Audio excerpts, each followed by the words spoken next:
Alijua anaweza kuwa anawaza tu, mpaka siku moja usiku alipoamka akajikuta amefunikwa na blanketi mithili ya maiti aliyevikwa sanda.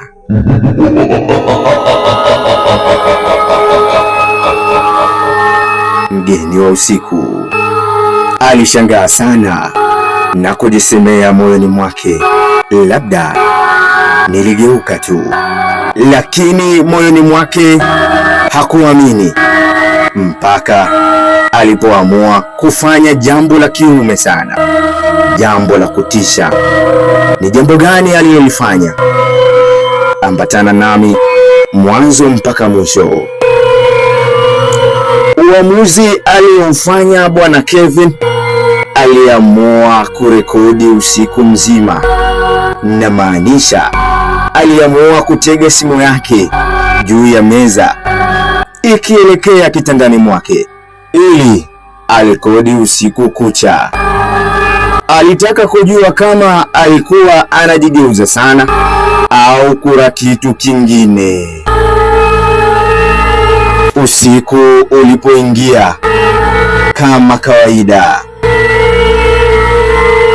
alipolala usingizi haukumuingia haraka. Alihisi kama chumba kimekuwa na baridi kubwa sana kupita maelezo. Ukuta ukatoa mlio wa kuunguruma dhaifu, kama mtu akipiga kucha taratibu sana, lakini alijilazimisha kulala.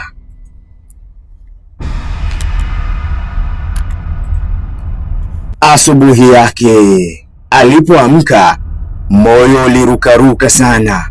Alikaa kitandani dakika kadhaa kabla hajathubutu kuiangalia simu yake. Ingekuwa wewe, je, ungeweza? Hatimaye akaifungua. Dakika za kwanza za video zilikuwa za kawaida tu. Akageuka akipumua taratibu sana. Kisha saa 9 dakika 17 za usiku